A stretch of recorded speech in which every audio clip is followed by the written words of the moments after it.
BFM Business, un nouveau regard sur l'écho. Le grand journal, Edwige Chevrillon. Un grand journal avec Raymond Soubi qui reste avec nous, donc le président d'Alixio, et puis Laurent Bigorne qui nous a rejoint, donc directeur de l'Institut Montaigne. Messieurs, on va parler bien sûr de la loi Macron. On parlera d'éducation, Laurent Bigorne, parce que aujourd'hui il y avait un mouvement de grève dans l'éducation lancé par la FSU, un grand mouvement fédérateur. Et en fait, on voit que ça n'a pas rencontré de succès. Est-ce que c'est peut-être justement une étape parce qu'on se dit qu'il y a quand même des choses à faire, des progrès à faire dans l'éducation. Je voudrais juste, la dimanche, c'était les 15 ans et 35 heures. Laurent Bigorne, je vais commencer par vous. Les 35 heures, est-ce que c'est quelque chose qui a été... je ne sais pas, quel est votre jugement à l'Institut Montaigne? Think tank plutôt libéral. Et on a publié en décembre dernier, au moment même où le Parlement rendait un rapport, une mission d'enquête parlementaire sur l'effet des 35 heures.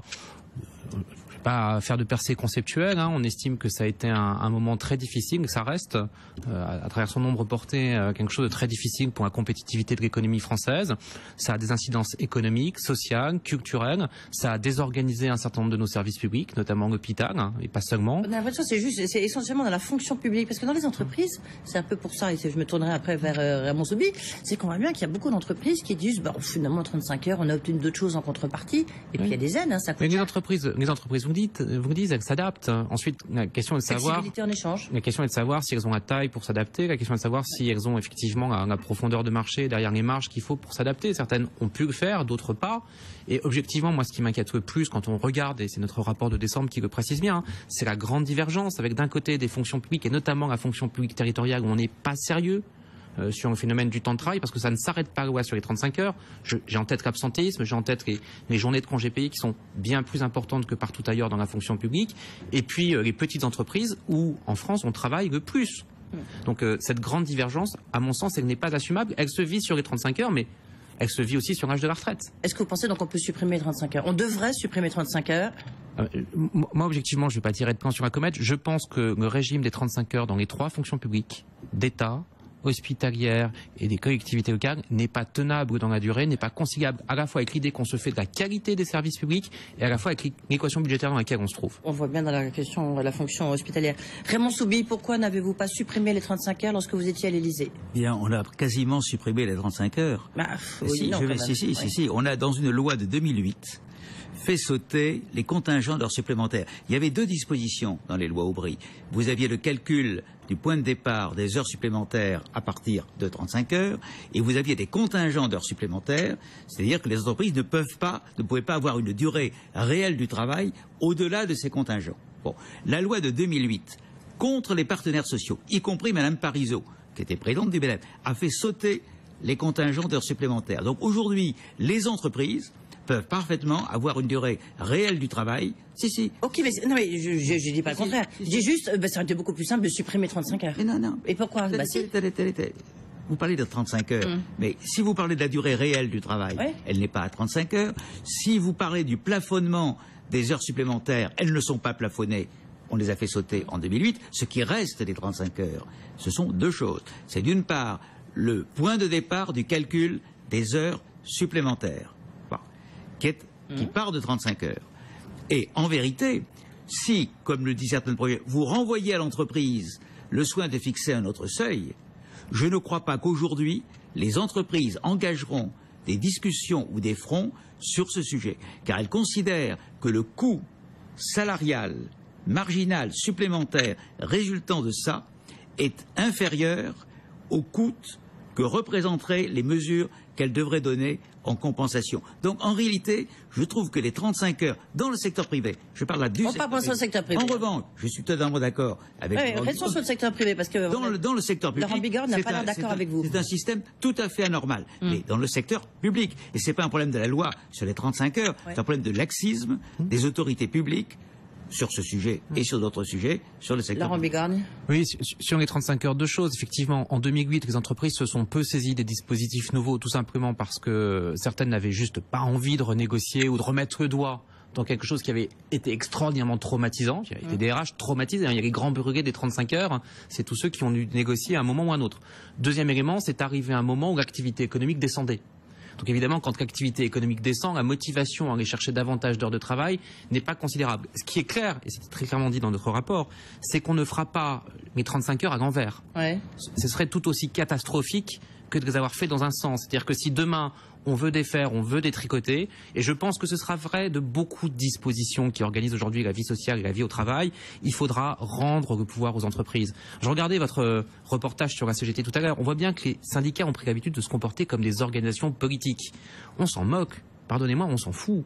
Le sujet, c'est effectivement de pouvoir, à un moment ou à un autre, retrouver dans les TPE, dans les PME, dans les ETI, sur les sites de production, une capacité à la négociation, au dialogue, mais entreprise par entreprise. Et c'est là qu'au fond, ces grandes questions doivent se déterminer. Oui.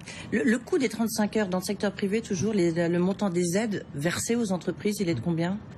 Ouais, ça, il est très difficile. On dit que c'est 50 milliards d'euros, je ne sais pas si non, le coût correspondant aux 35 heures est aux aides de 12-14 milliards d'euros. Bon, mais c'est parce que le gouvernement de l'époque, les gouvernements de l'époque, ont décidé d'avoir une compensation pour si demain matin, voilà, vous dites aux entreprises, vous avez le droit, par accord, de modifier le point de départ du calcul des heures supplémentaires, mais en échange, on vous supprime cela, c'est la révolution chez les chefs d'entreprise. Et bien voilà, c'est juste pour ça que je voulais savoir, parce que tout ça est un peu compliqué. Hein. Oui, mais il y a un point très intéressant. Vous avez vu qu'en décembre, la mission parlementaire nous a dit, mais vous avez vu les 35 heures, ça a créé 300 000 emplois. Ouais. C'est pas du tout les 35 heures qui ont créé 300 000 emplois. Là, il faut être très précis. Ce qui a créé de l'emploi, c'est les allégements de charges.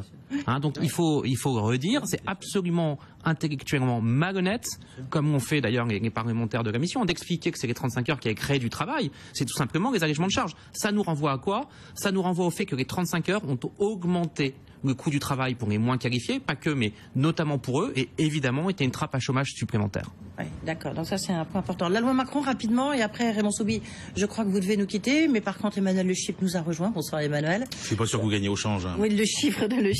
On verra ça dans un instant.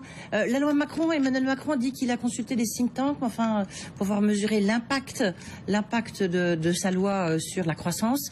Thierry Mandon a dit c'est formidable, il faut faire comme ça. Sur la méthode, honnêtement, moi je rends grâce à Emmanuel Macron. Sauf qu'il a été pris un peu tard. Oui, il parle vrai. Hein, il dit les choses, il n'a pas peur de les nommer d'ailleurs. Je trouve que c'est quand même un tout petit peu salutaire. Et puis c'est vrai qu'il a demandé à des think tanks de tous les horizons de venir en analyse d'impact de sa loi. J'ai envie de dire que s'il s'agit de voir ce qu'est l'impact de sa loi, on va peut-être attendre qu'elle ait été votée, d'en connaître les contours. Et puis à ce moment-là, nous on fera notre travail. Et notre travail, nous, de toute façon, nous on est un think tank. Donc il a mis la charrue avant les bœufs. Oui, il est allé un peu vite, mais objectivement, c'est la première fois qu'un ministre, et moi je l'ai dit à tous mes collègues patrons de think tank, c'est la première fois qu'un ministre nous le demande, donc faisons-le. Et Bercy a peu apprécié du reste. Comment Bercy a peu apprécié en disant, en général, c'est d'où l'étude d'impact d'une loi. Peu importe, c'était un truc, voilà, sauf qu'il faut qu'ils s'y prennent à tout petit peu avant. Raymond Soubi, c'était une bonne idée? Oui, c'est une bonne idée. Mais vous savez... La loi Macron, c'est une autre bonne idée? Oui, je crois que la loi Macron, c'est une bonne idée. Simplement, c'est une loi qui ne va pas assez loin. Mais ça, c'est... Bien sûr. Tout le monde le sait. Mais c'est un premier pas vaut mieux que l'immobilisme. Emmanuel Le Chypre me regarde d'un air absolument catastrophique. Je suis bouche bée parce que j'apprends que pour la première fois, Bercy fait des études d'impact sur les lois. Ils aident le Parlement. Ils aident le Parlement à les faire. Hein. Oui, ils aident le Parlement à le faire. Je vous rappelle que dans le classement de la Commission européenne sur le calcul économique qui est fait pour mesurer l'impact des lois, etc., je pense qu'on était dernier de toute l'Europe juste avant la Grèce, si mes souvenirs sont bons.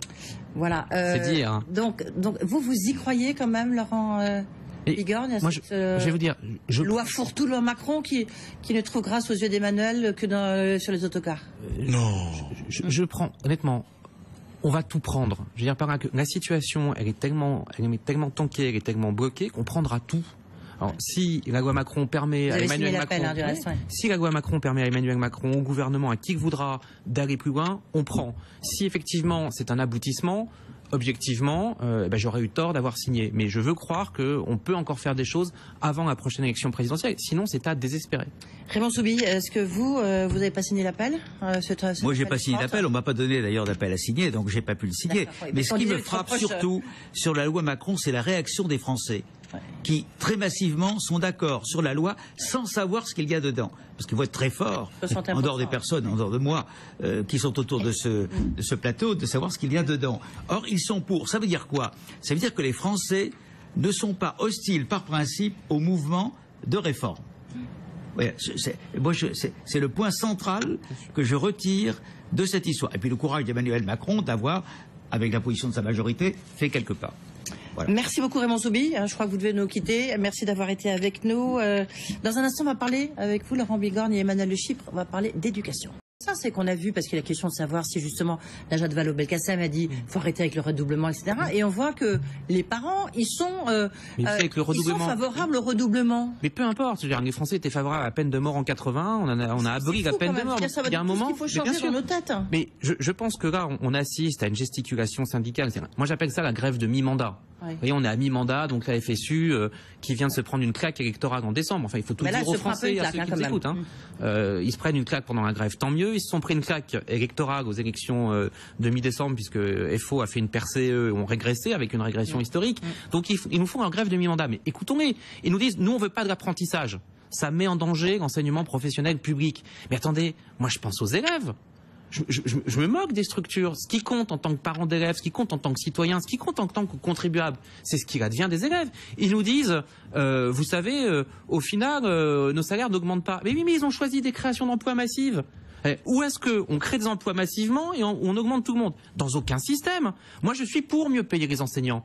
Mais il faut accepter qu'on ne peut pas mieux payer toujours plus d'enseignants. Si on paye mieux les enseignants, il manque des enseignants.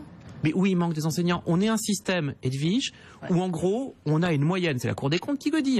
Si vous posez arithmétiquement le nombre d'élèves par le nombre d'enseignants, il y a en gros 13 élèves pour un enseignant dans ce pays. Ouais. Vous vous rendez compte du taux d'encadrement? Donc qu'ensuite, on ne sache pas fixer des priorités. Qu'ensuite, on ait peur de dire on a mis beaucoup trop d'argent sur le lycée et pas sur l'enseignement primaire, parce que c'est la réalité. En gros, en France, on dépense 20% de plus que l'OCDE au lycée et 20% de moins dans le primaire. Si vous dites, et si vous avez, l'honnêteté intellectuelle de dire, il faut prendre des moyens du lycée, et il va falloir les rebalancer sur le primaire, ça se fera pas d'un claquement de doigts, ça se fait sur des années. Mais là, vous allez dans le bon sens. C'est-à-dire que c'est exactement ce qu'il faut faire, et c'est ce qu'on ne fait jamais dans ce pays. Tout simplement parce que le secondaire, c'est les gros bataillons du syndicalisme, et qu'il n'y a pas un ministre qui ose s'attaquer à ça. Oui, c'est comme il n'y a pas de syndicat pour les chômeurs, donc finalement on fait toujours... Il n'y a pas d'avocat pour les enfants pauvres en France. Ça n'intéresse personne. Emmanuel ? Non, mais effectivement, il y a un moment où l'efficacité du système doit être questionnée. Pour compléter ce que disait Laurent, on a grosso modo 10 milliards de plus chaque année de dépenses consacrées à l'éducation que les pays qui ont à peu près le même nombre d'élèves, alors que nos enseignants sont payés à peu près 30% à 40% de moins que les enseignants dans des pays comme l'Allemagne, et qu'au bout du compte, nous avons des résultats qui sont catastrophiques, qui ne cessent de se dégrader. Donc, quand on voit que le seul débat ne tourne depuis 30 ans qu'autour d'à peu près 3 sujets qui sont est-ce qu'il faut plus ou moins d'éducation civique, est-ce qu'il faut faire cours le mercredi ou pas, et est-ce qu'il y a assez d'enseignants ou pas, on est très loin des débats qui agitent l'éducation dans d'autres pays beaucoup plus modernes. Je rappelle juste, j'aime bien cet exemple, mais rappelons-nous que dans les pays baltes, on apprend la programmation informatique aux enfants dès 7 ans. Justement, c'est la question, Laurent Bigorne, que j'allais vous poser, puisqu'à l'Institut Montaigne, vous faites beaucoup de recherches, d'études là-dessus. Comment est-ce qu'on peut réussir cette transformation du savoir digital? Ça fait peur quand même, lorsqu'on voit d'où on vient et où on est. Mais surtout, et je vais être anti-moderne de ce point de vue-là, la priorité ne sera pas là. C'est-à-dire que dans un pays où il y a autant de gamins qui ne savent pas lire, écrire ni compter, dans un pays où l'apprentissage est aussi faible, dans un pays où la formation professionnelle après l'apprentissage est aussi faible, vous avez une première priorité, tout simplement pour préparer l'avenir, maintenir la cohésion sociale, de la compétitivité et éviter des dépenses sociales à tout craint, c'est de régler ce problème-là. Et je crois que si vous ne savez pas se régler ce problème-là, vous pourrez parler de digital, de laïcité, de permis de conduire, enfin tout ce qu'on a demandé à l'école de faire en plus ces dernières années, ça ne passera pas. C'est-à-dire qu'il faut rendre aussi sa fierté au corps enseignant. Et une façon de rendre sa fierté au corps enseignant, c'est de terminer, j'ai envie de dire, avec ce régime où il y a 20% des gamins qui tombent au champ d'honneur. Et c'est absolument central de ce point de vue-là, parce qu'on ne peut pas être que là à se mettre de cendre sur la tête. Il y a une bonne mesure. Et la ministre, elle a vu ça très clairement. Vous savez qu'on est en train de revoir les programmes du primaire. Le président de la République a rappelé qu'il y aurait une priorité à la maîtrise du français. Je peux vous dire que la ministre a très bien travaillé sur des choses que Vincent Peillon avait commencé à laisser faire en matière de refonte des programmes qui allaient dans le très mauvais sens. Donc moi j'aimerais aussi, il faut le faire, tirer un coup de chapeau à une ministre qui, bien que jeune ministre, a eu le courage. C'est récent dans sa tête. A eu le courage de prendre à front renversé l'inspection générale et de dire que les savoirs fondamentaux devaient rester au cœur des petites classes. Hein, je résume, mais en gros, c'est ce qui vient de se passer. Elle l'a fait, et moi je lui tire mon chapeau parce que son prédécesseur ne l'avait pas fait. Important. Et après, juste en conclusion, j'ai une petite question sur l'ensemble, sur les... Non, juste pour conclure, ce qu'on voit, c'est que ce qui marche à l'étranger, c'est des systèmes cohérents. Vous avez deux types de systèmes. Il y a le système militaire, j'ai envie de dire, à la coréenne, mais là, tout est cohérent du début à la fin et ça marche. Ou bien vous avez le système très personnalisé, très individualisé à la finlandaise et là, ça marche. Le problème, c'est que le système français, il n'est pas cohérent et une des autres mesures qu'on pourrait effectivement essayer de mettre en place, c'est de donner beaucoup plus d'autonomie aux enseignants sur le terrain, hein, puisqu'ils n'osent pas aujourd'hui, ils sont bridés, mais on leur dit pas non plus. Un vrai point. Il faudrait faire. J'ai un vrai point de désaccord, mais et franchement, on y reviendra. Juste en un mot, peut-être en conclusion, Laurent Bigorre. Là, on avait vu toute la France s'est retrouvée autour justement pour protester contre ces attentats. L'unité nationale était là, etc. Est-ce que vous pensez quand même ça va se traduire sur le plan économique? Est-ce qu'il y a ce nouvel élan va nous porter ou pas? On verra au printemps, on verra en mai où est passé janvier, mais le sujet, c'est que, et je trouve que la loi Macron de ce point de vue-là est un bon test, c'est-à-dire que on s'est tous retrouvés, hein, bien au-delà de la classe politique, fort heureusement, on s'est tous retrouvés en janvier, à la fois émus, dans une situation un peu incroyable, et dans une situation en même temps d'unité qui, je crois, a fait plaisir. Moi, j'aurais aimé que ce bel esprit, effectivement, permette une mobilisation, notamment sur le terrain économique, parce que c'est là le cœur de nos mots. Hein. La réalité, c'est que tant qu'on sera faible économiquement, on sera faible socialement, on sera faible politiquement, on sera faible internationalement. Et j'ai le sentiment, malgré tout, quand je vois ce qui se passe au Parlement, qu'on revient à des arguments et des querelles de boutiquiers, pardon de le dire comme ça. Oui, ça c'est sûr, et surtout lorsqu'on voit en plus les menaces de mort dont a été victime Emmanuel Macron. Merci beaucoup, Laurent Bigorre, d'avoir été avec nous. On reviendra sur ces questions d'éducation, parce que c'est vraiment passionnant. Directeur de l'Institut Montaigne, merci Emmanuel Le Chip, bien sûr, qu'on retrouve tout le temps sur BFM Business.